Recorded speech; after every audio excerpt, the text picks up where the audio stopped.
কি হয়েছে আপু? ভাইয়া কি খারাপ কিছু বলেছে? তোমাকে এমন দেখাচ্ছে কেন আপু?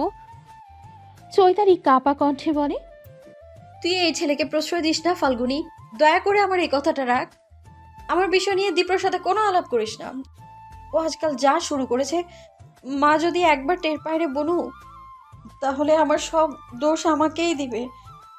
আবার আমাকেই সব কটু কথা শুনতে হবে। তাই প্লিজ এই বড় আপুর প্রতি একটু রহম কর। এমন করে বলছো কেন আপু? ভাইয়া তোমাকে কি বলছে? ফাল্গুনির কথার উত্তর না দিয়ে চৈতালি বলে। একবার ভুল করে এখনো পর্যন্ত প্রতিটা মুহূর্ত সেই যন্ত্রণা ভোগ করছি। এখন যদি দীপ্রর এসব পাগলামো মার ভাইয়ার টের পায়, তাহলে তো সর্বনাশ হয়ে যাবে রে বনু। এবার আমায় যা বলবে তা সহ্য করা হয়তো আমার পক্ষে সম্ভব হবে না। ওর কাছ থেকে তুই দূরে থাক প্লিজ। আমার ব্যাপারে দীপ্রকে কিছু বলিস না। আমি নিজ থেকে তো কিছু। চৈতালি রেগে ফাল্গুনির দিকে তাকিয়ে বলে। তুই না বললে আমার ফিরতে দেরি হবার খবর সে পায় কোথা থেকে? যথেষ্ট বড় হয়েছিস, কোনটা ভুল কোনটা ঠিক এটা বোঝার বয়স হয়েছে তোর। ফাল্গুনি চোখ নামিয়ে ধীরে কণ্ঠে বলে। ভাইয়া তোমাকে অনেক ভালোবাসে আপু। সে এমন এমন কথা বলে, এমন কিছু কাজ করে যা দেখে তার জন্য অনেক মায়া হয়। মানুষটা তোমাকে এক পলক দেখার জন্য অস্থির হয়ে যায়।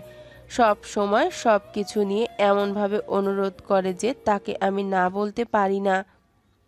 উফ, কেন বুঝতে পারছিস না? আমি দীপ্রকে পছন্দ করি না, পছন্দ করতেই পারি না আমি। সে আমার চেয়ে বয়সে অনেক ছোট।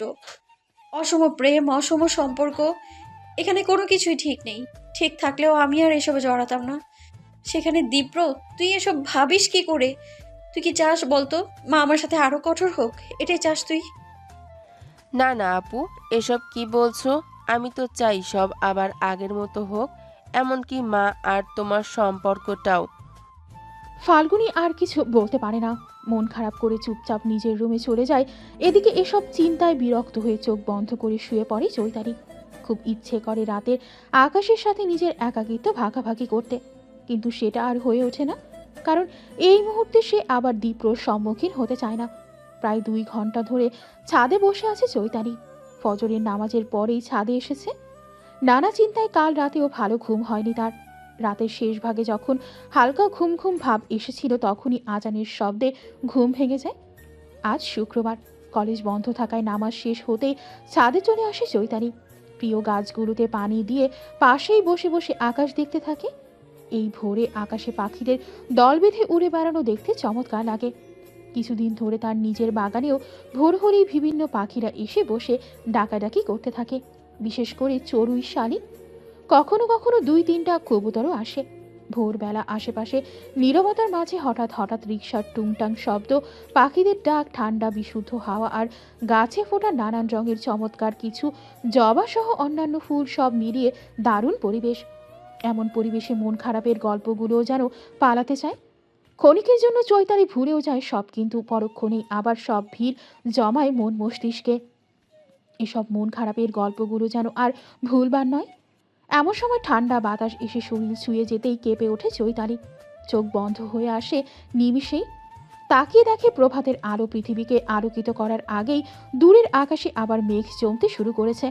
চৈতালি ভাবে আজও কি আবার বৃষ্টি নামবে। হঠাৎ কারো গান শুনে চোখ তুলে তাকাতেই দেখে দীপ্র ছাদে দাঁড়িয়ে তার দিকেই অপলক তাকিয়ে আছে আর গান গাইছে। আমি দূর হতে তোমারে দেখেছি, আর মুগ্ধ চোখেতে চেয়ে থেকেছি। এলোমেলো চুলে ট্রাউজার আর টি শার্ট পরা দীপ্র যে মাত্রই ঘুম থেকে উঠে ছাদে এসেছে সেটা তাকে দেখেই বোঝা যাচ্ছে। এমনকি ঘুম থেকে উঠে মুখটাও সম্ভবত ধোয়নি এখনো। এই অবস্থায় এমন গান শুনে চৈতালির এই মুহূর্তে ঠিক রাগ হয় না, তবে বিরক্তিতে উফ শব্দটি উচ্চারিত হয় না চাইতেও। এরপর কপালে ভাঁজ ফেলে উঠে দাঁড়াতেই সুর পরিবর্তন করে গেয়ে ওঠে। যেও না সাথী, ও যেও না সাথী। দীপ্রর গানের গলা চমৎকার। চৈতালিরা প্রথম যখন এই বাসায় আসে তখন মাঝে মাঝে দীপ্রর গান শুনত। কখনো বারান্দায় বসতে, কখনো ছাদে গেলে গিটারের টুংটাং শব্দের সাথে গান শুনতে খুব একটা মন্দ লাগতো না তার। পুরোনো দিনের গানগুলো দীপ্র খুব সুন্দর গাইতে পারে। চৈতালি প্রথম দিকে বারান্দায় বসে বুঝতে পারতো না যে এত সুন্দর করে কে গান গায়। কিছুদিন পরে এক বিকালে ছাদে গান গাইতে দেখে বুঝতে পারে সে দীপ্রই সেই মানুষ যে জ্যোৎস্না রাতে কিংবা তুমুল বৃষ্টি সহ যে কোনো চমৎকার পরিবেশে গিটারে টুংটাং সুর তুলে গান গাওয়া সেই মানুষটি। চৈতালি প্রথম দিকে দেখা হলেই দীপ্রর গানের প্রশংসা করত, কিন্তু যেদিন তাকে তার মাথায় চৈতালিকে নিয়ে প্রেম প্রেম ভাবনা শুরু হয়েছে সেদিন থেকেই সে সব ধরনের বাড়তি কথা বলা বন্ধ করে দিয়েছে। চৈতালিকে এভাবে চুপচাপ দেখে দীপ্র গান গাওয়া বন্ধ করে বলে, এত কি ভাবছেন জবা? কি হয়েছে? চৈতালি এবার পেছন ফিরে তাকাতেই দীপ্র বলে, শুভ সকাল জবা ফুল। আজ দেখছি মেঘনা চাইতে বৃষ্টি। মানে? এই যে ভোর হতে না হতে আপনাকে দেখতে পেলাম। চৈতালি কোনো উত্তর দেয় না, চোখ সরিয়ে গাছ দেখতে থাকে। সেই সময় দীপ্র আবার বলে, এত কি ভাবছেন বললেন না তো? অনেকটা সময় হয়েছে ছাদে এসেছে, এবার তাই বাসায় যাওয়ার জন্য উঠে দাঁড়ায় চৈতালি। কিছু একটা ভেবে দীপ্রর দিকে তাকিয়ে বলে, সত্যি করে একটা কথার উত্তর দিবে দীপ্র? এমন শান্ত সহজ কথা শুনে দীপ্র বলে, আপনাকে যে জিজ্ঞেস করবেন আর আমি উত্তর দেব না, এটা কখনো সম্ভব? চৈতালি মলিন হাসে, তবে কিছু বলে না। কেন যেন কিছু বলতে ইচ্ছে হয় না, তাই চুপচাপ সিঁড়ির দিকে এগোতে থাকে। দীপ্র তখন চিৎকার করে বলে, কি ব্যাপার? কিছু না বলে চলে যাচ্ছেন যে? প্রশ্নটা করুন প্লিজ। চৈতালি পেছন ফিরে বলে, আজ না দীপ্র, প্রশ্নটা না হয় অন্য কোনো দিনের জন্য তোলা থাক। কিন্তু দীপ্রকে আর কিছু বলার সুযোগ না দিয়ে সিঁড়ির দিকে আগায় চৈতালি। এমন সময় সামনে তাকিয়ে দেখে হাতে আচারের বয়ম নিয়ে চয়নিকা দাঁড়িয়ে আছে। হঠাৎ করে এত সকালে ছাদের সিঁড়িতে মায়ের উপস্থিতি মেনে নিতে না পেরে চৈতালি বলে, এত সকালে তুমি এখানে? কিছু লাগবে মা? চয়নিকা আজ ফজরের পরপরই চৈতালির রুমে যায়। কাল বারান্দায় দাঁড়িয়ে চৈতালি আর দীপ্রকে কথা বলতে দেখেন তিনি, আর এরপর থেকেই তার মনে দীপ্রকে নিয়ে নানা প্রশ্নের আবির্ভাব ঘটে। কৌতূহল জন্মায় ছেলেটাকে নিয়ে। অবশ্য এর পেছনে শুধু কালকের ঘটনাকে দায়ী করলেও ভুল হবে। এর আগেও বেশ কয়েকবার সে ছেলেটাকে দেখেছে, পাশের বিল্ডিংয়ে থাকে সেটাও জানে। প্রতিবেশী হিসেবে দীপ্রর মায়ের সাথে হাতে গোনা 2-4 দিন কথাও হয়েছে, তবে সেটা খুব সাময়িক সময়ের জন্য। আজ দীপ্রর ব্যাপারে কথা বলতেই চৈতালির রুমে যান তিনি, কিন্তু চৈতালিকে না পেয়ে আবার রুমে গিয়ে শুয়ে পড়েন। কিছু সময় পরে হঠাৎ খেয়াল হয় যে আজ শুক্রবার, আর শুক্রবার মানেই চৈতালি এই সময়ে ছাদে থাকবে, এটা তিনি জানেন। আর এজন্যই অপেক্ষা না করে আচারের বয়াম নিয়ে ছাদে আসেন, যাতে চৈতালির সাথে কথা বলতে সুবিধা হয়। কারণ শুধুমাত্র দীপ্রর বিষয় নিয়ে কথা বলতে গেলে হিতে বিপরীত হতে পারে। এমনিতেই নানা কারণে মা মেয়ের সম্পর্কটা আজকাল জটিল থেকে জটিলতর হচ্ছে, কোনোভাবেই স্বাভাবিক হবার নাম নিচ্ছে না। এর মাঝে আর ঝামেলা বাড়াতে চান না তিনি। চয়নিকা ছাদের দরজার কাছে আসতেই আজও পাশের বিল্ডিংয়ের ছাদে দীপ্রকে দেখে দ্রুত আড়ালে গিয়ে দাঁড়ান। বিষয়টা বোঝার চেষ্টা করেন, কারণ একই সময়ে চৈতালিও ছাদে দাঁড়িয়ে আছে। ছেলেটার সাথে কথা বলছে, বিষয়টা কেন যেন তার ভালো লাগে না। চয়নিকা যখন এসব ভাবনায় মত্ত, ঠিক সেই সময়ে চৈতালি আবার বলে, কি ব্যাপার মা, কি হয়েছে? এত কি ভাবছো? চয়নিকা শাড়ির আঁচল টানতে টানতে বলে, কই কিছু ভাবছি না তো, আমি তো আচার রোদে দিতে এলাম। চৈতালি আকাশের দিকে তাকিয়ে বলে, আকাশটা আজও মেঘলা, মনে হচ্ছে বৃষ্টি নামবে। আমার মনে হয় এর মাঝে মানে এইগুলো এখানে না রেখে গেলেই ভালো হবে। চয়নিকা প্রসঙ্গ পাল্টে বলেন, তুই এত সময় ধরে এখানে কি করছিস? তেমন কিছু না, গাছগুলোতে পানি দিয়ে বসেছিলাম। কথাটা বলেই সিঁড়ি বেয়ে নামতে থাকে চৈতালি, আর ভাবতে থাকে এই সময়ে মায়ের ছাদে যাওয়ার কারণ নিয়ে। সে জানে এই সকালে শুধুমাত্র আচার রোদে দেওয়ার জন্য তার মা ছাদে যাননি। চৈতালি নিচে নামতেই চয়নিকা ছাদে আসে। মনে মনে ঠিক করে দীপ্রকে ডেকে টুকটাক কথা বলবে, কিন্তু পর মুহূর্তেই নিজের অতি আগ্রহী মনকে নিয়ন্ত্রণ করে। কোনো সিদ্ধান্ত নেওয়ার আগে ফাল্গুনির কাছ থেকে আসল ঘটনা জানবে বলে ঠিক করে। এদিকে দীপ্র খানিক সময় চৈতালির চলে যাওয়া দেখে নিজেও সিঁড়ি বেয়ে নামতে থাকে। চুলে হাত বুলিয়ে চৈতালির আজকের আচরণ নিয়ে ভাবতে থাকে, আর আপন মনে বলতে থাকে, আজ আপনাকে অন্যরকম মনে হলো কেন জবা ফুল? এত স্বাভাবিক আচরণ, তারপর আমার সাথে সত্যি ভীষণ চিন্তায় ফেলে দিলেন। প্রায় আধা ঘন্টা ধরে রিকশার জন্য মৌচাক মার্কেট থেকে কিছুটা সামনে এগিয়ে দাঁড়িয়ে আছে চৈতালি আর ফাল্গুনী। দুপুর থেকে মুষলধারে বৃষ্টিতে রাস্তায় বিভিন্ন জায়গায় পানি জমেছে, সাথে জ্যাম তো আছেই, আর এজন্যই কোনো রিকশা পাওয়া যাচ্ছে না। যদিও বৃষ্টি এখন থেমেছে, কিন্তু তাতে কি ঢাকা শহরে একটু বৃষ্টি হলেই রাস্তাঘাট তলিয়ে যায়, রিকশা সিএনজি পাওয়া মুশকিল হয়ে যায়। সেখানে আজ তো হয়েছে মুষলধারে বৃষ্টি। চৈতালি ঘড়ির দিকে তাকিয়ে দেখে রাত প্রায় 8টা বাজে। আজ বাসায় গেলে আবার যে এক যুদ্ধ হবে সেটা ভেবে বিরক্ত হচ্ছে সে, সাথে বিরক্ত হচ্ছে ফাল্গুনির ওপরে। এই বৃষ্টিতে আজ মোটেই বের হওয়ার ইচ্ছে ছিল না তার, কিন্তু ফাল্গুনির জোড়াজুড়িতে বের হতে বাধ্য হয়েছে। যদিও মার্কেটে আসার আগে তারা ফারুক সাহেবের অনুমতি নিয়েই বের হয়েছিল, তবু এখন চিন্তা হচ্ছে, কারণ তিনি অনুমতি দিলেও চয়নিকা অনুমতি দেননি। তিনি মেয়েদের যখন তখন বাইরে যাওয়া পছন্দ করেন না। চৈতালি নিজেও এটা পছন্দ করে না, তবে অনেক সময় প্রয়োজনে বের হতেই হয়। তাই বলে আজ এই আবহাওয়ায় কোনোভাবেই তার বের হওয়ার ইচ্ছে ছিল না। আবহাওয়া ভালো হলে একটা কথা ছিল। যাই হোক, সব মিলিয়ে কি করবে, কিভাবে বাসায় যাবে, এসব নিয়েই ভাবতে থাকে চৈতালি।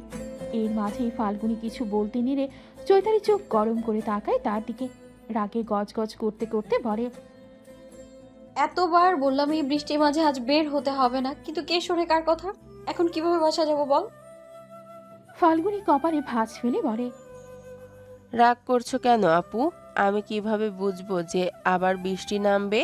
তখন বৃষ্টি থেমেছিল বলেই তো বের হয়েছিলাম। তাছাড়া বৃষ্টি হয়েছে তো কি হয়েছে, ফুচকা তো খেতে পেরেছি। আজ ফুচকা যা মজার ছিল না, জাস্ট ওয়াও। আমরা কিন্তু আবার আসবো আপু। এমন বিরক্তিকর অবস্থায় ফাল্গুনির এসব কথায় আরো বিরক্ত হয় চৈতালি। অনেকটা সময় ধরে বোনের এসব বকবক হজম করলেও এবার আর নিজেকে নিয়ন্ত্রণ করতে না পেরে বলে, আল্লাহর ওয়াস্তে কোনো কথা না বলে চুপচাপ দাঁড়িয়ে থাকতো। এই এই সময় তোর এসব বকবক শুনতে একদমই ভালো লাগছে না আমার। আচ্ছা, এক কাজ কর, তুই না হয় এখানে দাঁড়া, আমি একটু এগিয়ে দেখি রিক্সা পাই কিনা। ফাল্গুনি কিছু না বলে মাথা নেড়ে চুপচাপ দাঁড়িয়ে থাকে। এদিকে চৈতালি সামনে আগাতে নিলেই খেয়াল করে আশেপাশে বেশ কয়েকটা ছেলে বারবার আর চোখে তাদের দিকে তাকাচ্ছে, যাদের দেখে মনে হচ্ছে যে এরা নেশা করে। ভালো করে চারিদিকে তাকিয়ে দেখে এই দিকটায় ধীরে ধীরে পথচারীর সংখ্যাও কমছে। এমন অবস্থায় ফাল্গুনিকে একা রেখে সামনে না এগিয়ে চৈতালি আবার তার পাশে এসে দাঁড়ায়, কানের কাছে মুখ নিয়ে ফিস ফিস করে বলে, এখানে আশেপাশের ছেলেগুলোকে দেখেছিস? আমার কেন জানি ছেলেগুলোকে ঠিক বলে মনে হচ্ছে না। সবাই একই গ্রুপেরও হতে পারে। তাই চল দুজন একসাথেই না হয় সামনে আগাই। ফাল্গুনি এতক্ষণ ধরে মজা করলেও এবার বোনের কথায় চারিদিকে দেখে কিছুটা ঘাবড়ে যায়। এর মাঝে একটা ছেলে তাদের দিকে এগিয়ে এসে বলে, কোথায় যাবেন আপা? আমার পরিচিত রিক্সা আছে সামনে, চলেন আপনাদের আগায় দিই। চৈতালি কিছু না বলে সামনে আগাতে নিলেই ফাল্গুনি বলে, কোথাও যেও না আপু, এখানেই থাকো। ছেলেটা ফাল্গুনির কথা শুনে বাঁকা হেসে বলে, ঠিক বলেছেন আপা, কোথাও যাওয়া লাগবে না, আপনাদের জন্যে রিক্সা এইখানেই আনার ব্যবস্থা করতেছি। সেই সময় আরো 3জন এসে তাদের ঘিরে দাঁড়িয়ে বলে, বেশি চিন্তা করেন না আপা, যা আছে দিয়ে দেন, এরপরে চলে যান। চৈতালি রেগে বলে, মানে কি যা আছে দিয়ে দেবো? মানে রিক্সা পাচ্ছি না বলে সুযোগ পেয়ে বিরক্ত করতে এসেছো? এক্ষুনি এখান থেকে যাও, নইলে কিন্তু চিৎকার করে লোক জড়ো করবো। চৈতালির কথা শুনে ছেলেগুলো হাসতে থাকে, যা দেখে এবার ফাল্গুনি ঘাবড়ে যায়। এতক্ষণের হাসি দুষ্টুমি নিমিষেই উড়ে গিয়ে চেহারাটা মলিন হয়। আতঙ্কগ্রস্ত চোখে আশেপাশে তাকিয়ে কাঙ্ক্ষিত কাউকে খুঁজে না পেয়ে নিরাশ হয়ে বোনের দিকে তাকিয়ে কিছু বলবে, ঠিক তখনই একটা ছেলে বলে, বেশি কথা কয়েন না তো আপা, তাড়াতাড়ি যা আছে দিয়ে দেন, দিয়ে দিয়া কাইটা পড়ি, নাইলে আমাগো চরিত্র কিন্তু ততটাও ভালো না, মায়া মানুষের এত সহজে ছাড়তে মন চায় না, বুঝছেন? চৈতালির রাগটা এবার আরো বাড়ে। চোখ কপাল কুচকে কিছু বলবে, অমনি তাদের মাঝে 2জন লম্বা ছুরি বের করে মুচকি হেসে বলে, এক কথা রিপিট করার অভ্যাস কিন্তু আমাগো নাই, তাই চুপচাপ যা আছে দিয়ে দেন, নইলে কিন্তু। চৈতালি এবার ছুরি দেখে বেশ ভয় পায়। ফাল্গুনিও ভয়ে বোনের হাত শক্ত করে ধরে দাঁড়িয়ে থাকে। এর মাঝে কিছু বুঝে ওঠার আগেই একজন চৈতালির গলা থেকে টান দিয়ে চেইনটা নিয়ে নেয়। চৈতালি উফ শব্দ করে ঘাড়ে হাত দিতেই টের পায় হঠাৎ টান দেয় সম্ভবত ঘাড়ের কিছুটা জায়গা ছিলে গেছে। ভীষণ জ্বলতে থাকে ঘাড়ের ওই অংশ। এরপর কিছু বুঝে ওঠার আগেই ছেলেগুলো দুজনের হাত থেকে ব্যাগ টেনে নেয়। চৈতালির কানের দুলে ঠিক চোখ পড়তেই যেই না একজন কানের দিকে হাত বাড়াতে নেয়, ঠিক সেই সময় চৈতালি ভয়ে চোখ বন্ধ করে ফেলে। আর এক মাঝেই ফাল্গুনী চিৎকার করে বলে, দীপ্র ভাইয়া এসে গেছে আপু, এখন আর চিন্তা নেই। বোনের কথা শুনে চোখ খুলে তাকাতেই দেখে সত্যি দীপ্র এসেছে। 4 বন্ধু মিলে ছেলেগুলোকে ইচ্ছে মতো পেটাচ্ছে। যেই ছেলেটা চৈতালির চেইন ছিনিয়ে নিয়েছিল তার হাতটা বোধহয় দীপ্র ভেঙেই ফেলেছে। ঘটনার কিছুক্ষণের মধ্যে আরও একজন পথচারীও যোগ দেয় তাদের সাথে। এর মধ্যে পুলিশ চলে এলে সবাইকে তাদের কাছে সোপর্দ করে তারা। এত বড় ঘটনার পুরোটা সময় চৈতালি নীরব দর্শকের ভূমিকা পালন করে। হঠাৎ এভাবে দীপ্রর আগমন নিয়ে ভাবতে চাইলেও পর মুহূর্তেই ফাল্গুনীর হাস্যোজ্জ্বল মুখটা দেখে বুঝে যায় সবটা। তবে আজ আর বিরক্ত হয় না সে, বরং মনে মনে কৃতজ্ঞতা জানায় দীপ্রকে। কারণ আজ ওরা না এলে আদরের বোনকে নিয়ে হয়তো বড় কোনো বিপদেই পড়তে হতো তাকে। এই বৈরী আবহাওয়ায় এত রাত পর্যন্ত বাইরে থাকার কি খুব প্রয়োজন ছিল? ফাল্গুনে যদি আমাকে না জানাতো, আমরা যদি সঠিক সময়ে এখানে পৌঁছাতে না পারতাম, তাহলে আজ কি হতো বলতে পারেন? আপনি তো কখনো এত রাত অবধি বাইরে থাকেন না জবা, তাহলে আজ? চৈতালির সামনে দাঁড়িয়ে দীপ্র উত্তেজিত হয়ে কথাগুলো বলতেই ফাল্গুনী সামনে এসে বলে, আপু আসতে চাইনি তো ভাইয়া, আমার জোড়াজুড়িতে আসতে বাধ্য হয়েছে। আর এসে মার্কেটে ঢুকে শপিংয়ে এতই ব্যস্ত হয়ে পড়েছিলাম যে সময় দেখার সুযোগ পাইনি। দিহান এতক্ষণ পাশে দাঁড়িয়ে সবটা শুনছিল। এখানে এসে এই অবস্থা দেখে ভীষণ ভয় পেয়ে গিয়েছিল সে। ভাবছিল সময় মতো না এলে আজ না জানি কি অঘটন ঘটত। এর মাঝে ফাল্গুনীর এসব কথা শুনে মেজাজটা হুট করেই বিগড়ে যায় তার। নিজেকে আর আটকে রাখতে না পেরে রাগে বলে, এটা কেমন কথা বললে? এত কি শপিং করো যে সময়টা দেখার প্রয়োজন বোধ করো না? দিনকাল ভালো না, রাস্তায় প্রতিদিন কোনো না কোনো দুর্ঘটনা ঘটছে। এসব কি নজরে পড়ে না তোমার? সারাদিন তো মোবাইল নিয়ে ব্যস্ত থাকো তাহলে। ভার্সিটিতে বড় ভাই হিসেবে দিহানকে ফাল্গুনীর ভালোই লাগে। দীপ্রর বন্ধু সেই সুবাদে চলতে ফিরতে দেখা হলে কথাও বলতো টুকটাক। দিহানের পড়াশোনার পাঠ শেষ, তাই এখন আর সারাক্ষণ দেখা না হলেও প্রায় কোনো না কোনোভাবে সে সামনে চলে আসে। বিষয়টা তার কাছে মিরাকল বলে মনে হলেও এই নিয়ে কখনো তেমনভাবে ভাবার সুযোগ হয়নি তার। সেই সিনিয়র ভাইয়ের কাছ থেকে হঠাৎ করে এসব কথা শুনে ফাল্গুনী যেন অবাকের শীর্ষে পৌঁছায়। ভীষণ রাগ হয় তার। আজ পর্যন্ত বাসাতে কেউ তাকে এত বাজেভাবে বকেনি। সেখানে দিহানের এভাবে বলা কথাগুলো মানতে তার ভীষণ কষ্ট হচ্ছে। অপমান বোধ ঘিরে ধরেছে তাকে। ইচ্ছে হচ্ছে আচ্ছা মতো কয়েকটা কথা শোনাতে। মানে কি একটু বিপদ থেকে উদ্ধার করেছে বলে এমনভাবে অপমান করবে? কিন্তু ভার্সিটির বড় ভাই হওয়ায় কোনো উত্তর দিতে পারে না ফাল্গুনী। ছলছল চোখে নিচের দিকে তাকিয়ে সবটা শোনে চুপচাপ। দিহানের এমন রিয়াক্ট দেখে বাকিরাও চুপ হয়ে যায়। দীপ্র ফাল্গুনীর প্রতি বন্ধুর অনুভূতি জানলেও কিছুটা অবাক হয়। নিজেও রাগ দেখিয়ে কথা বললেও চৈতালির সামনে দিহানের এভাবে বলা কথাটা তার ভালো লাগে না। কারণ এতে হিতে বিপরীত হতে পারে, যা সে কখনোই চায় না। নিজের বেলায় কি হবে সেটা এখনও জানে না দীপ্র, তবে বন্ধুর বেলায় যেভাবেই হোক ফাল্গুনীকে সে দূরে যেতে দেবে না, এটাই তার ইচ্ছা। কিন্তু তোমাদের সমস্যাটা দয়া করে আমাকে একটু বলবে? কি বলছো এসব? কেন বলছো? কোন অধিকারেই বা বলছো? বিপদ থেকে রক্ষা করায় চৈতালি মনে মনে কৃতজ্ঞতা প্রকাশ করবে ভাবলেও দীপ্র আর দিহানের কথা সেই ভাবনাটা এবার উড়ে যায়। আবার সেই পুরনো রাগ আর বিরক্তি জেকে বসে মস্তিষ্কে। আর এই তাই কৃতজ্ঞতা প্রকাশের বদলে ঝাঁঝালো কণ্ঠে কথাগুলো বলে চৈতালি।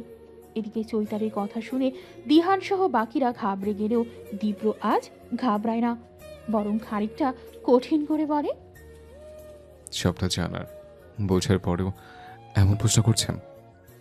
মানে? দীপ্র রেগে বলে, আমার সমস্যা কোথায় আপনি জানেন না?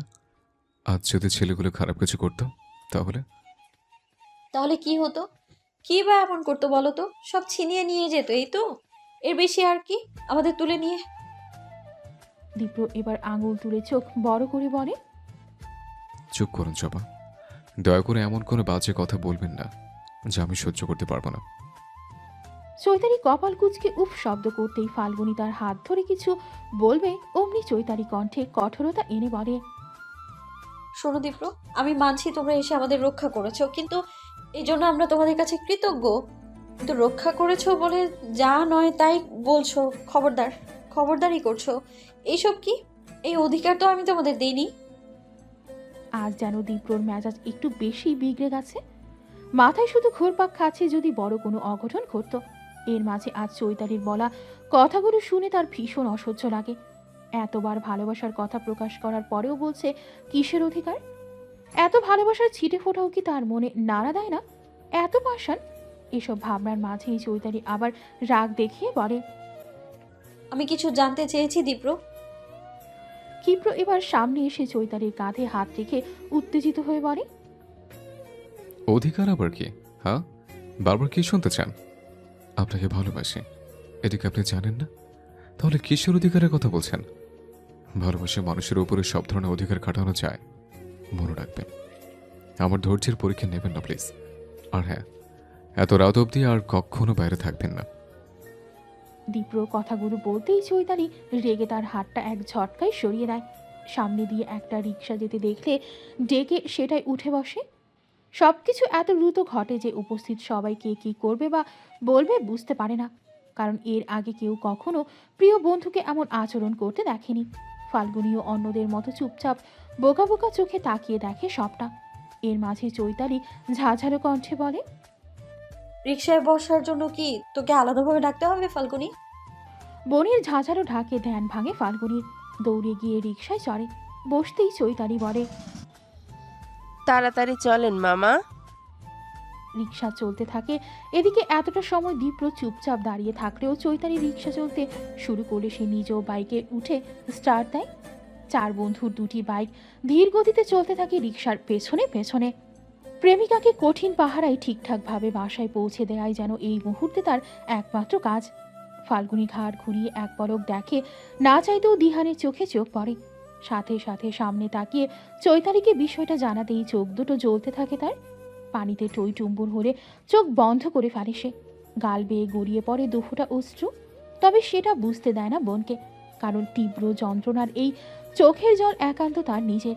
যেই যন্ত্রণা বোঝার সাধ্য কারণেই বাসায় ফিরে সিঁড়ি বেয়ে উঠতেই দেখে দরজা খোলা। ফাল্গুনি ভাবে এর মানে বারান্দায় বাবা অথবা মা কেউ একজন দাঁড়িয়েছিল। যদি তাই হয় তাহলে তো এখন আবার আরেক যুদ্ধ হবে বাসায়, কারণ তাদের পেছন পেছন তো দীপ্র ভাইয়ারাও ছিল। গেট দিয়ে ঢোকার সময় দীপ্র ভাইয়ের দিকে তাকিয়ে বিদায় নিয়ে এসেছিল সে। এখন যদি তাদের ব্যাপারে জানতে চায় তাহলে কি বলবে? ফাল্গুনি ভয়ে ভয়ে চৈতালির দিকে তাকিয়ে কিছু বলতে চায়, কিন্তু পারে না, কারণ তার চোখে মুখে এখন বিষণ্ণতার ছাপ।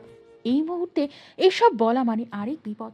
তাই শ্বাস ছেড়ে আল্লাহর নাম নিয়ে ঘরে ঢুকতে দেখে ফারুক সাহেব আর চয়নিকা সোফায় বসে বসে খবর দেখছে। তবে খবর দেখলেও চয়নিকার চোখে মুখে রয়েছে রাগের ছাপ। এই অবস্থায় চৈতালি কিছু না বলে নিজ রুমের দিকে আগারেও ফাল্গুনি পরিস্থিতি সামলাতে মিনমিন করে বলে, বৃষ্টিতে রিক্সা পাওয়া যাচ্ছিল না, তাই ফিরতে দেরি হচ্ছে বাবা। ফারুক সাহেব কিছু বলবে তার আগেই চয়নিকা বলে, ছেলেগুলো তোদের পিছনে পিছনে এলো কেন? পাশের বাড়ির ওই ছেলের সাথে তোর কিসের কথা? মায়ের এমন কথা শুনে চৈতালি আর সামনে আগায় না, ব্যাগ হাতে চুপ করে দাঁড়ায়। কি উত্তর দেবে ভাবতে থাকে। মনে মনে নিজেকে শুধায়, এই ভয়টাই তো পাচ্ছিলাম আমি, এই অভিযোগের অপেক্ষাতেই তো ছিলাম। এখন আমি মায়ের এই কথার কি উত্তর দেব? কি বলবো মাকে? চৈতালির এসব ভাবনার মাঝে ফারুক সাহেব বলল, এটা কি এই মুহূর্তে বলার মতো কোনো কথা? তোমার সমস্যাটা যে কি আমি না ঠিক বুঝি না। এটা কেমন কথা বলছো ফাহিমের বাবা?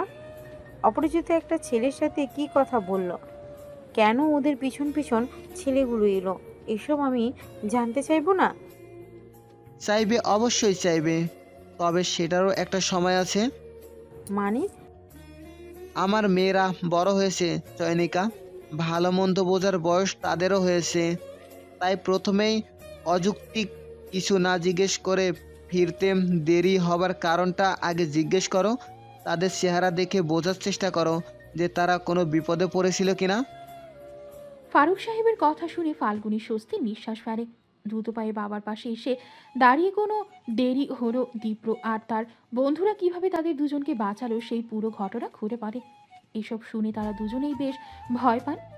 চয়নিকা এই সুযোগে রাগ দেখিয়ে বলেন, এই জন্যই মেয়েদের সন্ধ্যার পর বাসার বাইরে থাকতে নেই। এমন কি প্রয়োজন ছিল যার জন্য আজ এই বৃষ্টির মধ্যে তোদের মার্কেটে যেতে হয়েছিল? এত কি হ্যাঁ? আর যদি বড় কোনো দুর্ঘটনা ঘটতো তখন তখন সমাজে কীভাবে মুখ? ফারুক সাহেব এবার জোরে এক ধমক দিয়ে বলেন, তুমি কি থামবে একটু? মা হয়ে যা ইচ্ছে তাই বলে যাচ্ছ। যে কোনো কিছু বলার আগে ভাবো, তারপর বলো। মেয়েরা ভালো মতো নিরাপদে ফিরে এসেছে, এজন্য আল্লাহর কাছে শুকরিয়া আদায় করো। পারলে ওই ছেলেগুলোর কাছেও কৃতজ্ঞতা প্রকাশ করো। চয়নিকার আজ প্রচণ্ড রাগ হয়। বেশি রাগ হয় ফারুক সাহেবের ওপরে, কারণ তার মতে বাবার আশকারা পেয়ে পেয়েই দুই মেয়ে বেশি বার বেড়েছে। ঘটনাটা ভাবতেই গা শিউরে উঠছে তার। তবে স্বামীর কথার ওপরই কিছু বলতে ইচ্ছা হয় না আর। সোফা ছেড়ে উঠে রুমের দিকে যেতে থাকে আর মনে মনে শুকরিয়া আদায় করতে থাকে মেয়েদের জন্য। চৈতালি আর ফাল্গুনি চুপচাপ মায়ের চলে যাওয়া দেখে।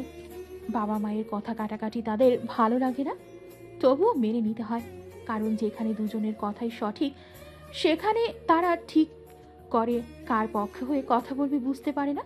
এদিকে ফারুক সাহেব মেয়েদের এভাবে চুপচাপ দাঁড়িয়ে থাকতে দেখে বলেন, দুজনেই রুমে গিয়ে ফ্রেশ হয়ে খেয়ে ঘুমিয়ে পড়ো, বাকি কথা কাল শুনবো।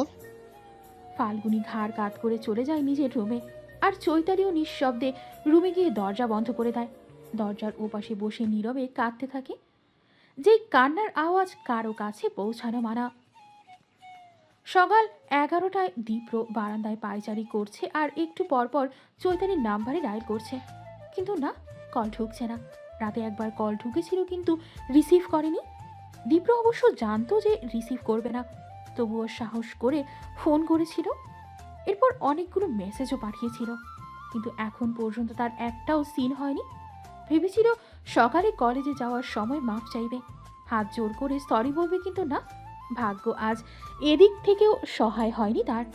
আজ চৈতালি কলেজেও যায়নি, এই কারণে দীপ্রর ভেতরে অপরাধ বোধটা আরও চেপে বসেছে। অবশ্য দীপ্ররই বা কী করার ছিল? কাল প্রিয় মানুষকে ওই অবস্থায় দেখে যে ক্ষণিকের জন্য তার আত্মাটাই শুকিয়ে যাচ্ছিল। সময় মতো যদি না পৌঁছাতো তাহলে কি হতো ভাবতেই এখনো তার শরীরের লোম দাঁড়িয়ে যাচ্ছে। মন চাচ্ছিল সব কয়টা ছেলেকে পিটিয়ে হাত পা ভেঙে দিতে, কিন্তু তা আর পারল কই। এর মাঝে কালও চৈতালির এসব কথা কিছুতেই সহ্য হচ্ছিল না তার। এতদিন ধরে জমানো অনুভূতি প্রকাশের পরেও যদি এখন অধিকার নিয়ে কথা বলে তাহলে সেটা সে কিভাবে মেনে নেবে? কোন প্রেমিকের পক্ষে কি এটা মেনে নেওয়া সম্ভব? তাই তো রেগে এত কথা শোনালো সে। কত জোরেই না হাত চেপে ধরেছিল তার জবা ফুলের, অথচ দীপ্র জানে এসব তার জবা ফুলের কতটা অপছন্দ হবার কারণও আছে। এই নিয়েই তো নাকি তার এক বিচ্ছিরি অতীত আছে, যার জন্য সে আর কোনো সম্পর্কেও জড়াতে চায় না। সব জানার পরেও এভাবে রিয়াক্ট করাটা তার একদম উচিত হয়নি, কিন্তু উফ না, একসাথে এত চাপ আর নিতে পারছে না দীপ্র। পুরোটা রাত নির্ঘুম কাটিয়ে সকাল থেকে প্রিয় মানুষকে এক পলক দেখার অপেক্ষায় হৃদয়ে ভীষণ জ্বালা পোড়া হচ্ছে দীপ্রর, যা হয়তো চৈতালি কখনোই বুঝবে না। না বুঝুক, তবুও সে ভালোবাসবে। এই ভালোবাসা থেকেই তো সে সেই সকাল থেকে বারান্দায় বসে অপেক্ষা করছে, কিন্তু জবার বারান্দায় দরজাই তো আজ বন্ধ। দীপ্র ভাবে মেয়েটার শরীর খারাপ করলো না তো? ফাল্গুনি বাসায় থাকলে তবুও তার কাছ থেকে খবর নেওয়া যেত, কিন্তু সে তো ভার্সিটিতে। এখন উপায়? হঠাৎ পেছনে কারো উপস্থিতি টের পেয়ে তাকাতেই দেখে মা দীপা খুন্তি হাতে দাঁড়িয়ে আছে।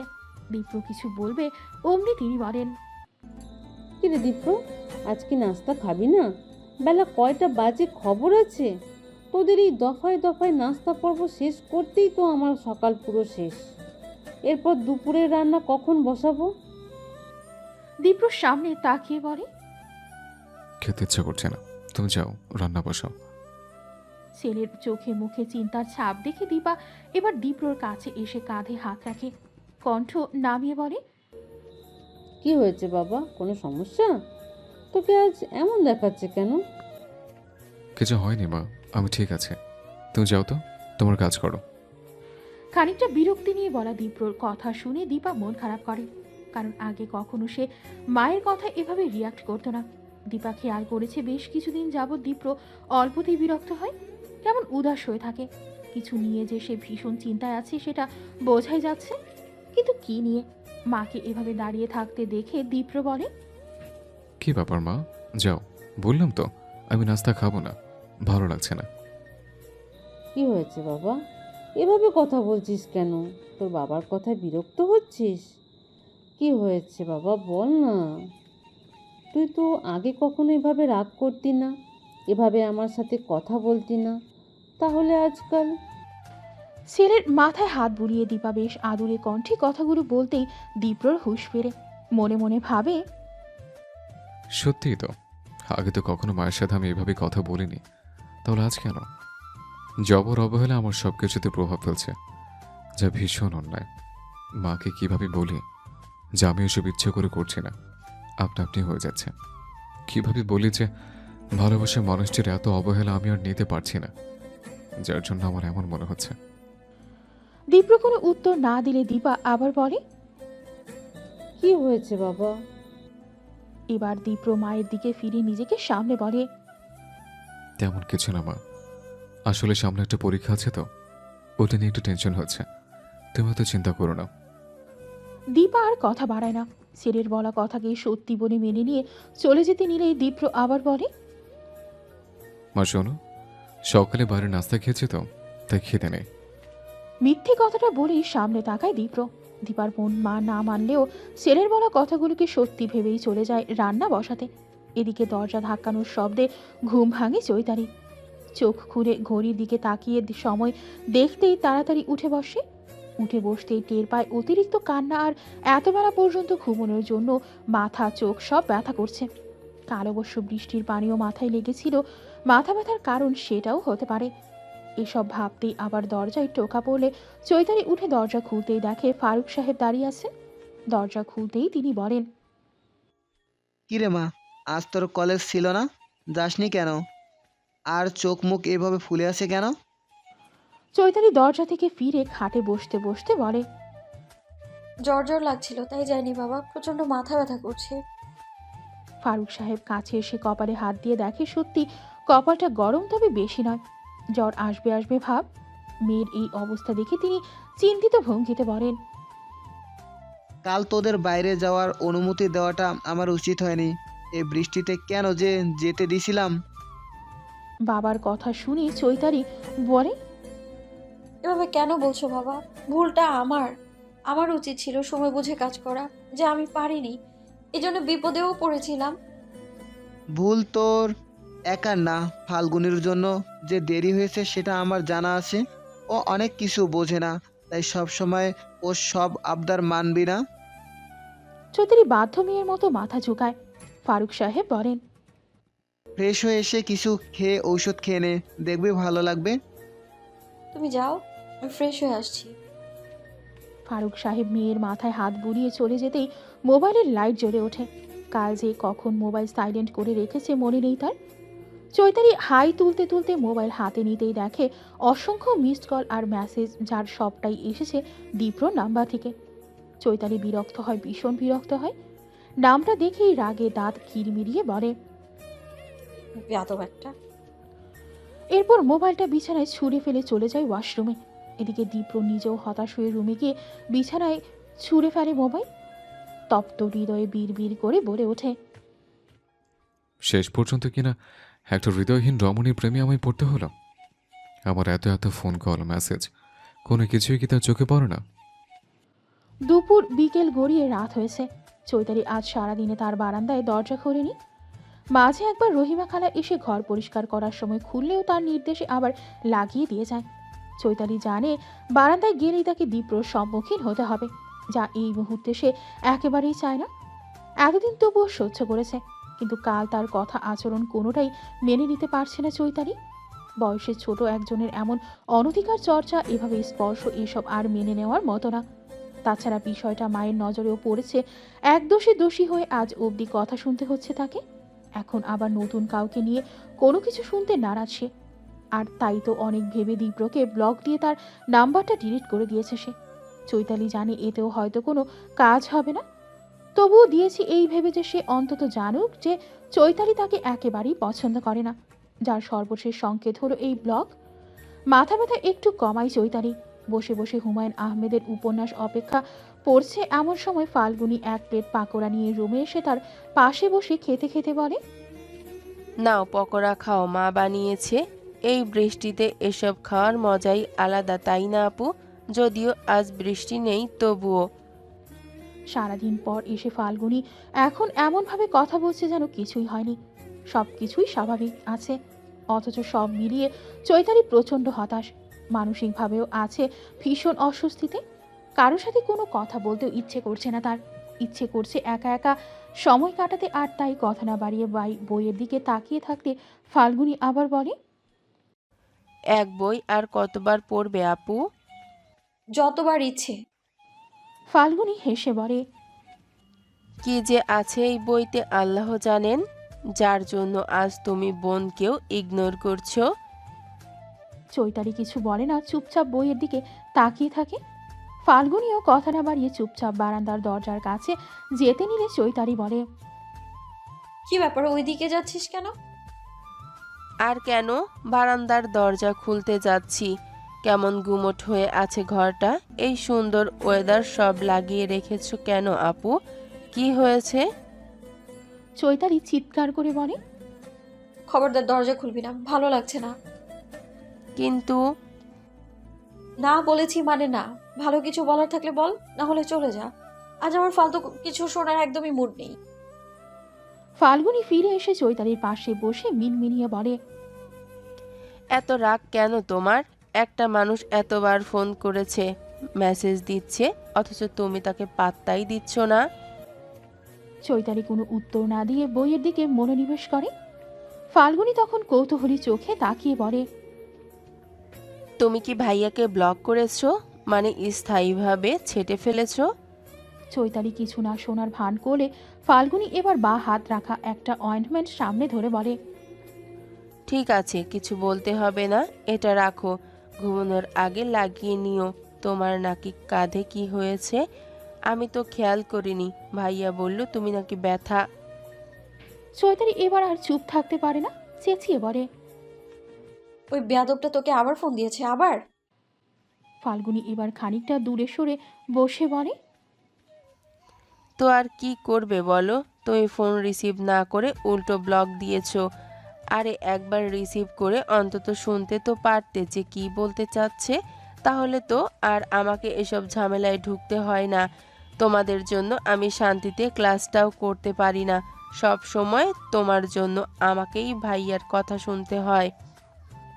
কথাগুলো বলে ফাল্গুনি এবার পাকোড়ার বদলে দাঁত দিয়ে নখ কাটতে থাকে আর বোনের দিকে তাকিয়ে থাকে পরবর্তী প্রতিক্রিয়া দেখার জন্য। কিন্তু না, চৈতালি এবার আর কোনো কথা বলে না, কারণ সে জানে এখানে কথা বলে কোনো লাভ নেই। আগে ফাল্গুনি তার পক্ষ হয়ে কথা বললেও, তার সব কথা শুনলেও এখন আর শোনে না। বিশেষ করে দীপ্রর ব্যাপারে কোনো কথাই শোনে না। চৈতালির ধারণা দীপ্রর সাথে কথা বলে বলে তার বোনটাও দিন দিন বেয়াদব হয়ে যাচ্ছে। তাই আবারও নিজের রাগকে নিয়ন্ত্রণ করে বইয়ের পাতায় চোখ রাখে। এদিকে বোনের কোনো প্রতিক্রিয়া না দেখে ফাল্গুনি অনুরোধের স্বরে বলে, বলছিলাম যে একবার একটু ফোনটা রিসিভ করে কথা বলে নাও না আপু। না হলে ভাইয়া আমাকে বারবার নক দেবে। জানি ভাইয়াকে তোমার একদম পছন্দ না, কিন্তু ভাইয়া তো তোমাকে অনেক ভালোবাসে। কাল দেখলে তো তোমার জন্য কেমন করলো। তাই প্লিজ। ফাল্গুনি কথাগুলো বলে চলে যেতেই বই রেখে চোখ বন্ধ করে ফেলে চৈতালি। বিরক্তি রাগ প্রকাশে ব্যর্থ হয়ে সবটা আবার চাপা দেয় হৃদয়ের গোপনে। না চাইতেও স্মৃতির পাতায় আবার ভেসে ওঠে সেই পুরনো স্মৃতি। চৈতালি তখন অনার্স তৃতীয় বর্ষের ছাত্রী। একদিন হঠাৎ করে বড় ভাই ফাহিমের কয়েকজন বন্ধু তাদের বাসায় আসে। সেদিনই তাদের সাথে চৈতালি আর ফাল্গুনির প্রথম পরিচয় হয়। চৈতালি খেয়াল করে ভাইয়ের সব বন্ধু বান্ধবী তাদের সাথে স্বাভাবিক আলাপ করলেও তুষার নামে এক বন্ধুর আলাপে ছিল ভিন্নতা। দেখতে আকর্ষণীয়, স্মার্ট, সব মিলিয়ে প্রথম দেখাতেই প্রেমে পড়ার মতো একজন। চৈতালি তাকে বেশ ভালো লাগে, আর এজন্য প্রথম আলাপের এক পর্যায়ে মোবাইল নাম্বার আদান প্রদানও হয়ে যায়। অবশ্য এই ক্ষেত্রে প্রধান ভূমিকা পালন করে তুষার নিজেই। এরপর মোবাইলের শুরু হয় দুজনের আলাপচারিতা। ভাইয়ের বন্ধুর প্রতি জীবনে প্রথম ভালো লাগা সৃষ্টি হওয়াতে মনে ভীষণ দ্বিধা সংশয় কাজ করতে থাকে, কিন্তু তবুও কোনোভাবেই নিজেকে আটকে রাখতে পারে না। ফোনালাপের এক পর্যায়ে তুষারের পক্ষ থেকে আসে প্রেমের প্রস্তাব, যা প্রত্যাখ্যান করাও ছিল চৈতালির জন্য অসম্ভব ব্যাপার, কারণ ততদিনে তুষারের মোহে প্রেমে পুরোপুরি আচ্ছন্ন হয়ে পড়েছিল সে। শুরু হয় তাদের নতুন পথচলা। ক্লাসের ফাঁকে হাতে গোনা কয়েকবার দেখা করলেও ফোনে সারাক্ষণ যোগাযোগ হতো, উপহার দেয়া নেওয়াও হতো, তবে সবটাই হতো সবার অগোচরে। কিন্তু এসব কি আর সবার অগোচরে থাকে? এক না এক সময় মতো সবার সামনে চলেই আসে। চৈতালির বেলায়ও ঠিক তাই হলো। সম্পর্কে জড়ানোর কয়েক মাস পরেই বিষয়টা ফাহিমের নজরে পড়ে, আর সাথে সাথে সে চৈতালিকে তুষারের বিষয়ে সাবধান করে দেয়। তুষার ছিল ডাক্তার বাবা মায়ের একমাত্র সন্তান। বাবার টাকার জোরে যোগ্যতা না থাকা সত্ত্বেও মেডিকেলে ভর্তি হয়েছিল সে। ছোটবেলা থেকে বেশ আহ্লাদেই বড় হয়েছে, যখন যা চেয়েছে তাই পেয়েছে। দেখতে ভালো ধনী পরিবারের সন্তান, তাই তার পেছনে অনেক সুন্দরী মেয়েরাও ঘুরে বেড়াতো। তুষার তাদের প্রশ্রয় দিত, কিছুদিন সম্পর্কে জড়িয়ে ঘুরিয়ে বেরিয়ে এরপর হতো ব্রেকআপ। সত্যি বলতে এসব কোনো মেয়েদের প্রতি কোনোভাবেই তার আলাদা কোনো অনুভূতি ছিল না, ছিল না কোনো প্রেম বা ভালোবাসা, সবটাই ছিল টাইম পাস। বন্ধুরা সবাই তুষারের এই বিষয়টা জানতো, সবাই বাকি সব মেনে নিলেও অনেক সময় মেয়েদের বিষয়টা নিয়ে তাকে বোঝানোর চেষ্টাও করতো, কিন্তু কোনো কাজ হতো না, উল্টো রেগে যেত। তাই শেষ দিকে এই বিষয়টা নিয়ে তাকে আর কেউ কিছু বলতো না। যাদের পছন্দ হতো না তারা তাকে এড়িয়ে যেত। ফাহিম নিজেও মেডিকেল থেকে পাশ করে বের হবার পর থেকে তার সাথে তেমন একটা যোগাযোগ রাখেনি, কিন্তু সেদিন হুট করেই সবাই মিলে তাদের বাসায় চলে আসে। আর পরিস্থিতি এমন হয় যে ইচ্ছা না থাকলেও তাদের সামনে সবাইকে এনে পরিচয় করাতে হয়। ফাহিম অবশ্য বুঝতে পারেনি যে তুষার তার বোনের সাথেও এমনটা করতে পারে। চৈতালি যখন ফাহিমের কাছ থেকে সবটা জানলেও তুষারের সাথে দেখা করে সত্যিটা জানতে চায়, আর তুষারও অবলীলায় সবটা স্বীকার করে যে অন্য মেয়েদের মতো চৈতালির সাথেও সে শুধু টাইম পাস করার জন্যই সম্পর্কে জড়িয়েছে, এর বেশি কিছু নয়। ছোটবেলা থেকেই চৈতালি শান্ত চুপচাপ মেয়ে হলেও অন্যায় কোনো কিছু সে কখনোই মেনে নিতে পারত না। পরিবারের বিরুদ্ধে গিয়ে কোনো কিছু করবে এমন ভাবনাও তার কোনো কালেই ছিল না। ভেবেছিল ভাইয়ের বন্ধু নিশ্চয়ই ভাইয়ের মতোই হবে, সময় মতো সবাইকে জানালে নিশ্চয়ই মেনে নেবে, কিন্তু না, সেই সুযোগটা সে পায়নি। তার আগেই বিষয়টা অন্যরকম হয়ে যায়। এমন ভুল কম বেশি সবাই হয়তো করে। ওই যে বয়সের দোষ বলে একটা কথা আছে না, যেটা হয় কিশোরী বয়সে, সেই দোষ, সেই ভুলটা চৈতালির ধারাও হয়েছিল। তবে কিশোরী বয়সে না, বরং যখন কোনো ভুল করার কথা না তখন। একটা মানুষকে ভালোভাবে না জেনে না বুঝে শুধুমাত্র বাহ্যিক সৌন্দর্য আর চাকচিক্য দেখেই তার প্রেমে পড়েছিল। ওই বয়সে এমন ভুল কি মানা যায়? চৈতালি যখন সবটা জানতে পারে তখন বিষয়টা মেনে নিতে না পেরে সবার সামনেই তুষারের গালে চড় মারে। আর এটাই হয় তার করা বড় আরও একটা ভুল।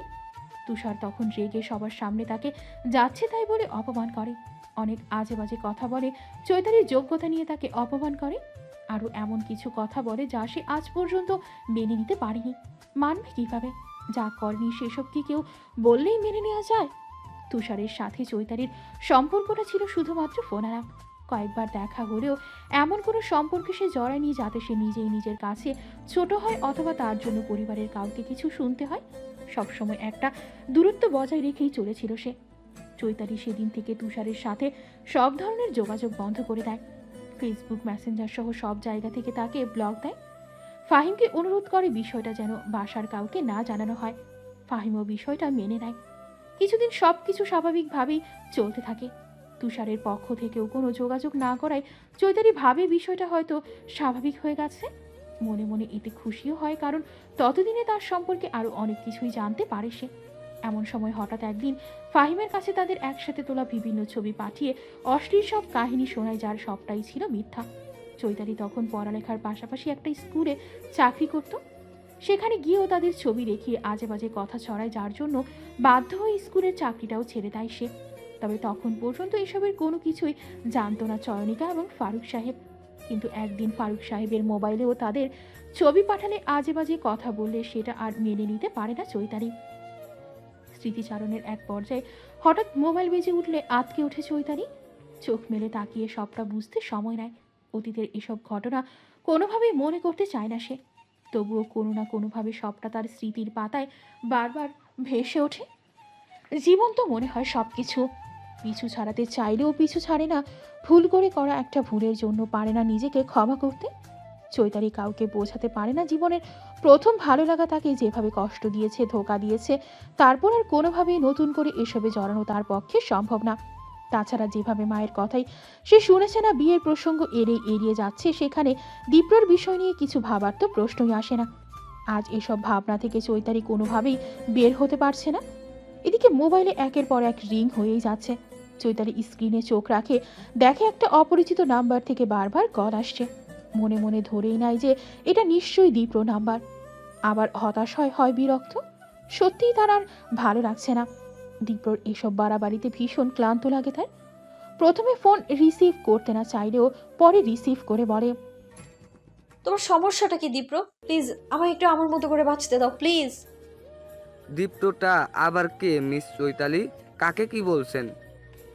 কণ্ঠটা পরিচিত লাগলেও এই মুহূর্তে ঠিক ঠাহর করতে পারে না চৈতালি। চোখের সামনে এনে নাম্বারে এক পলক চোখ বুলিয়ে আবার কানের কাছে নিয়ে বলে, সরি, কে বলছেন আমি ঠিক চিনতে পারছি না। একদিনেই আমাকে ভুলে গেলেন, এটা কিন্তু ভীষণ অন্যায়। কথাটা বলে হাসতে থাকে তারেক সাহেব। চৈতালি এবার হাসির শব্দ শুনে চিনতে পেরে বলে, সরি তারেক ভাই, অসময়ে আপনার ফোন প্রত্যাশা করিনি, তাই চিনতে সমস্যা হয়েছে। কিছু মনে করবেন না প্লিজ। তারপর বলুন, কোনো প্রয়োজন? মানে? না মানে অসময়ে ফোন করেছেন তো, তাই ভাবলাম নিশ্চয়ই কোনো জরুরি দরকার আছে।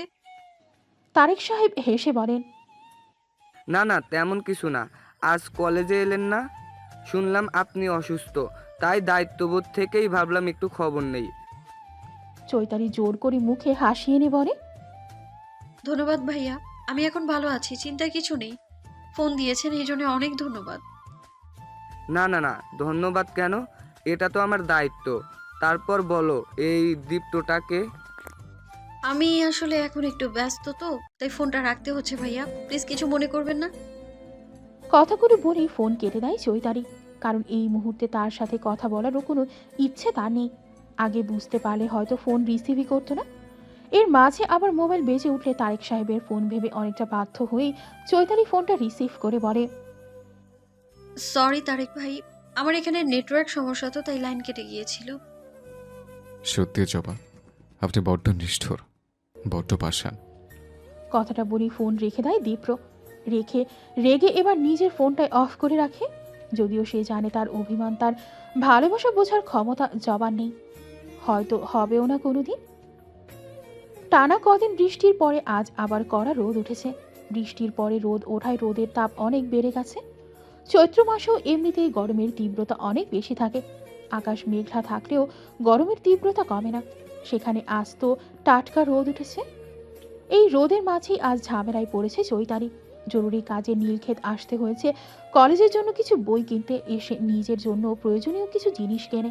এরপর ফুটপাত থেকে কয়েকটা গল্পের বই কিনে রিকশার জন্য অপেক্ষা করতে থাকে। কিন্তু না, কোনো রিকশাই এত দূরে যেতে রাজি হচ্ছে না। ঘড়ির দিকে তাকিয়ে দেখে 5:30 বাজে।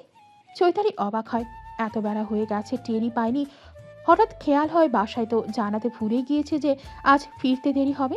তাই ফুটপাতে একা পাশে দাঁড়িয়ে ব্যাগগুলো নিচে রেখে ফারুক সাহেবের কাছে ফোন দিতেই তিনি রিসিভ করে বলেন, কি ব্যাপার মা, কোথায় তুই?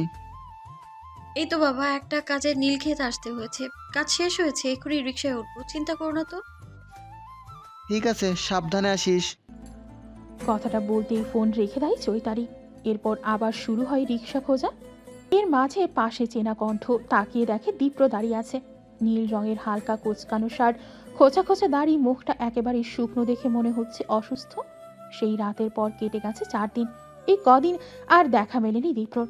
গত 1 বছরে এই বোধহয় প্রথম একটানা 4 দিন দেখা হয়নি তাদের, হয়নি কথাও।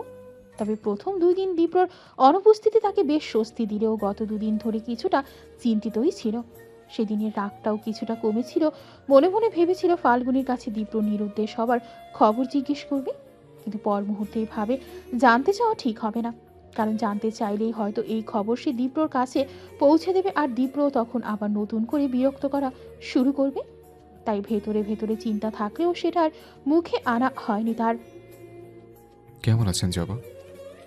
দীপ্রর কথায় সম্বিত ফিরে চৈতালি, তবে তার কথার কোনো উত্তর না দিয়ে চৈতালি বলে, তোমাকে এমন দেখাচ্ছে কেন? তুমি কি অসুস্থ? দীপ্র মুচকি হেসে বলে। কেমন দেখাচ্ছে? দেবদাসের মতো? চৈতালি কথা ঘুরিয়ে বলে, এখানে এই সময় কোনো প্রয়োজন? আপনি যেখানে আমি সেখানে, এটাই তো স্বাভাবিক, তাই না? চৈতালি কপালে ভাঁজ ফেলে ভাবে, কাকে কি জিজ্ঞেস করছি। কিছুটা হতাশ হয়, তবে মুখে সেটার ছাপ পড়তে দেয় না। চুপচাপ কি বলবে ভাবতে থাকে। দীপ্র বলে, কিছু বলছেন না যে? আজ আমার কথা কি বিরক্ত লাগছে না? চৈতালি গরমে ঘামছে, কপাল বেয়ে বেয়ে সেই ঘাম গাল ছুঁয়ে গড়িয়ে নিচে পড়ছে। এমন অবস্থায় দীপ্রর এসব কথা শুনে প্রথমে কিছু বলবে না ভাবলেও খানিক সময় বাদে শাড়ির আঁচল দিয়ে কপালের ঘাম মুছতে মুছতে বলে, কি বলবো বলো? তুমি তো শুধরানোর মানুষ নও। ভেবেছিলাম তোমার বোধোদয় হয়েছে, কিন্তু শোধরানো মানে কি বোঝাতে চাচ্ছেন? আপনার পিছু ছেড়ে দেয়াকে যদি আপনার কাছে শোধরানো মনে হয়, তবে এই জন্মে আমার আর শোধরানো হবে না জবা। চৈতালি এবার আর কিছু বলে না, সামনে তাকিয়ে রিক্সা খুঁজতে মন দেয়। দীপ্র বলে, সেদিন ওভাবে রাগ দেখানোর জন্য সরি। অনুমতি না নিয়ে আপনাকে। এবার চৈতালি তার পুরো কথা না শুনেই ঘড়ির দিকে তাকিয়ে ব্যস্ততা দেখিয়ে বলে, আমার দেরি হয়ে যাচ্ছে, আমি এখন আসি। কথাটা বলি একটা রিক্সা ঠিক করে উঠতে নিলে কিছু একটা ভেবে আবার পেছন ফিরে বলে, জীবন গড়ার সময়টা এভাবে কারো পেছনে ঘুরে সময় নষ্ট না করে সময়টাকে কাজে লাগাও দীপ্র। যা সম্ভব নয়, যা কোনোদিন হবার নয়, অযথা সেই সবের প্রত্যাশায় থেকো না। এমন বোকামি করো না প্লিজ। তোমার মতো মেধাবী একজন এইভাবে হেলাফেলা করে সময় নষ্ট করছে, বিষয়টা না মেনে নেওয়ার মতো না। এরপর আর এক সেকেন্ডও সময় দেরি না করে রিকশায় উঠে রওনা দেয় বাসার উদ্দেশ্যে।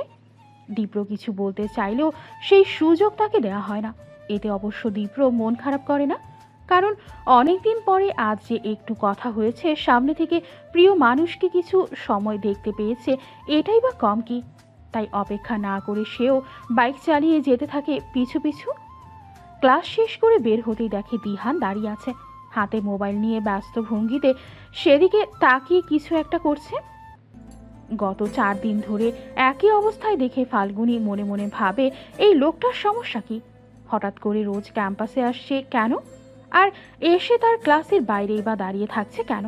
ফাল্গুনী এসব ভাবতে ভাবতে দিহানের সামনে থেকে যেতে নিলেই দিহান বলে, বড়দের দেখলে যে সালাম দিতে হয় তা জানো না?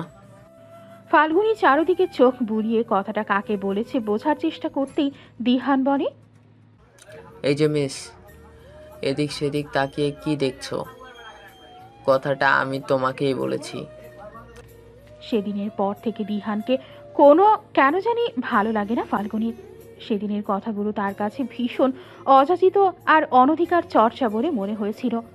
তাই তো আগে ক্যাম্পাসে এলে কথা বলার একটা আগ্রহ কাজ করলেও এখন আর কোনো আগ্রহ কাজ করছে না।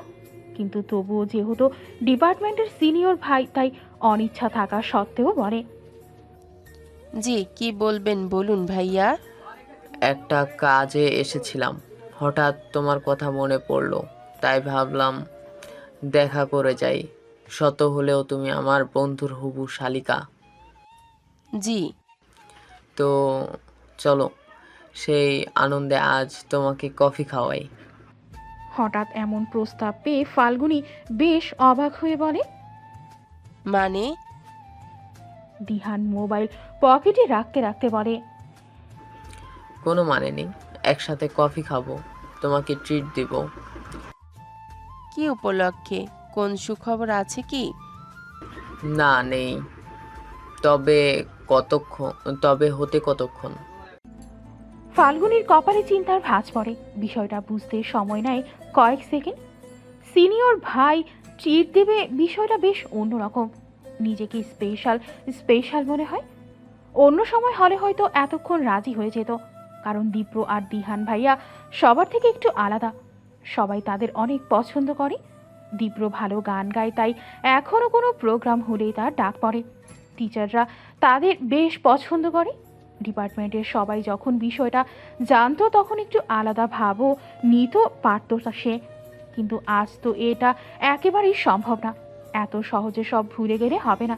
তাই ঘড়ির দিকে তাকিয়ে ব্যস্ত ভঙ্গিতে বলল, সরি ভাইয়া, আজ আমার হাতে একদম সময় নেই। আমাকে আজ তাড়াতাড়ি যেতে হবে, তাছাড়া আমি কফি খাই না। দিহান ভ্রু কুচকে বলে, কফি খাওয়া না? তেতো খাবার আমার পছন্দ না। তাই? আমার আবার তো ঝামেলার খাবার খুব পছন্দ। সে তো আপনার কথা শুনলেই বোঝা যায়। মানে? কোনো মানে নেই ভাইয়া, আজ আমি ব্যস্ত তাই আসি। কথাটা বলেই মিটিমিটি হাসতে হাসতে সেখান থেকে প্রস্থান নেয় ফাল্গুনী। আর এদিকে দিহান আপন মনে বলে ওঠে, শেষ পর্যন্ত ডিপার্টমেন্টের জুনিয়র এর কাছে ধরাটা পড়তে হলো। হঠাৎ কারো হাসি শুনতে পেয়ে পেছনে তাকিয়ে দেখে দূরে সেমিনারের সামনে দাঁড়িয়ে আছে তার বাকি 3 বন্ধু। সামনে একটা প্রোগ্রাম হবে, এজন্য গত কদিন ধরে দীপ্র দিহানকে ভার্সিটিতে আসতে হচ্ছে। আজ তাদের সাথে বাকি 2 বন্ধুও এসেছে। শাহিন আর জিহাদ বন্ধুর এমন অবস্থা দেখে কাছে এসে নানা কথা বলে দিহানকে খ্যাপাতে শুরু করে। আর দীপ্র দূর থেকে তাদের বন্ধুত্বের এই সুন্দর মুহূর্তকে বন্দি করে রাখে মনের ক্যামেরায়। চৈতালি কলেজ থেকে ফিরেই দেখে বড় ভাই ফাহিম এসেছে। হঠাৎ করে না জানিয়ে আসায় বেশ অবাক হয় সে, কারণ ফাহিম সাধারণত খুব বেশি প্রয়োজন ছাড়া তাদের বাসায় আসে না। কখনো কখনো খুব ইচ্ছে হলে মাকে সাথে করে নিয়ে যায়। মা 2-3 দিন থেকে চলে আসে, তবে বাবা যায় না। আলাদা হবার পর থেকে ছেলের বাসায় আজ পর্যন্ত একদিনও গিয়ে থাকেনি তিনি। ফাহিমকে দেখে চৈতালি কেমন আছে জানতে চাইলে ফাহিম উত্তর না দিয়ে পাল্টা প্রশ্ন করে বলে, হ্যাঁ গিয়েছিলাম কলেজে কিছু জিনিস কেনার জন্য। চৈতালির কথা শেষ হবার আগেই ফাহিম আবার বলে, একাই গিয়েছিলি নাকি সাথে কেউ ছিল? ফাহিমের কণ্ঠে কঠোরতা দেখে, চোখে মুখে রাগের আভাস দেখে চৈতালি ক্ষণিকের জন্য চুপসে যায়। একমাত্র ভাই সবার বড়, আবার পিঠাপিঠি হওয়ার দরুন একসময় তাদের মাঝে চমৎকার সম্পর্ক ছিল। কিছু হলেই শেয়ার করত একে অপরের কাছে, কিন্তু তুষারের জন্য সব কিছু শেষ হয়ে গেল। ভাই বোনের মাঝে সৃষ্টি হলো যোজন যোজন দূরত্ব। শুধু ভাই না, ভাইয়ের সাথে সাথে মায়ের সাথেও সৃষ্টি হলো দূরত্ব। এই দূরত্বের কারণে প্রয়োজন ছাড়া আগের মতো কেউ কারোর সাথে আর কথা বলে না। কেমন যেন এক দ্বিধা, এক অদৃশ্য দেয়াল তৈরি হয়ে গিয়েছে তাদের মাঝে। কিন্তু আজ এতদিন পরে ভাইয়ের এমন কঠিন করে কথা বলায় হক চুকিয়ে যায় চৈতালি। মনে মনে ভাবে, আবার কোনো ভুল হলো না তো? ফাহিম উত্তর না পেয়ে বলে, সামান্য একটা প্রশ্নের উত্তর দিতে এত সময় লাগে? এমন সময় চয়নিকা চা নাস্তা নিয়ে ড্রয়িং রুমে ঢুকে বলে, কি ব্যাপার, কিছু হয়েছে? তোকে এত চিন্তিত দেখাচ্ছে কেন? সেটা না হয় চৈতালিকে জিজ্ঞেস করো। চৈতালি উদ্বেগ মাখা কণ্ঠে বলে, কি বলতে চাচ্ছ খুলে বলো ভাইয়া। সারাদিন পর এসে তোমার এসব ভাষা ভাষা কথা বোঝা আমার পক্ষে সম্ভব হচ্ছে না। ফাহিম এবার মোবাইল থেকে কয়েকটা ছবি বের করে দেখিয়ে বলে, ছেলেটা কে? তুই ছেলেটার সাথে নীলক্ষেত কি করছিলি? চৈতালি ছবির দিকে তাকিয়ে অবাক হয়ে যায়। বেশ কয়েকটা ছবি তোলা, এমনকি তার রিকশার পেছনে পেছনে দীপ্রর যাওয়ার ছবিও আছে, যেই বিষয়টা সে জানেই না। কিন্তু এসব ছবি কে তুলেছে, আর এগুলো ভাইয়ের মোবাইলেই বা কে পাঠালো? এসব নিয়ে চিন্তায় মগ্ন হতেই চয়নিকা মোবাইল নিয়ে বলে, আরে এই তো দেখি পাশের বিল্ডিংয়ে সেই ছেলেটা, সে তোর সাথে কি করছে? মায়ের কথা শুনে ফাহিম ভ্রু জোড়া কুচকে বলে, পাশের বাড়ির মানে? কোন বাড়ির? তোদের পরিচিত? না না, তেমন পরিচিত না, ছাদে উঠলে দেখা যায়। এই ছেলেই তো সেদিন ওদের বিপদ থেকে বাঁচিয়েছিল। তাই নাকি? কি করে ছেলেটা? আর বাঁচিয়েছিল বলে কি একসাথে ঘুরতে হবে? এই তো এসেছিস, এই তো এসেছিস আসল কথায়। এই কথাটা সেদিন তোর বাবাকে বলতে চেয়েছিলাম, কিন্তু কে শুনে কার কথা? তার মতে আমি সব কিছুতেই বাড়াবাড়ি করি, তাই চুপ হয়ে গিয়েছি। যার যা ইচ্ছা তাই করুক, আমার কি? তোমার কি মানে? আগের কথা কি ভুলে গিয়েছো মা? মান সম্মান কিছু ঠিক রাখার উপায় নেই। এসব ঝামেলার জন্য দূরে আলাদা থাকছি, এখন দেখছি দূরে থেকেও শান্তি নেই। কথাগুলো বেশ রেগেই বলে ফাহিম। চৈতালি ভাবে, এতদিন যেই ভয়টা পাচ্ছিলাম আজকে তবে সেটাই হলো। সেই অঘটনটাই ঘটলো। তুষারের ঘটনার পর থেকে এমনিতেই মায়ের সাথে কেমন একটা দূরত্ব তৈরি হয়ে গিয়েছে আমার। ভাইয়ার সাথেও একই অবস্থা। আজ এখন যদি আবার দীপ্রর বিষয়টা সবাই জানে তাহলে কি হবে তখন? কিন্তু এইখানে তো আমার কোনো দোষ নেই। আমি তো তাকে পছন্দ করি না, কোনো রকম প্রশ্রয়ও দিইনি। তাহলে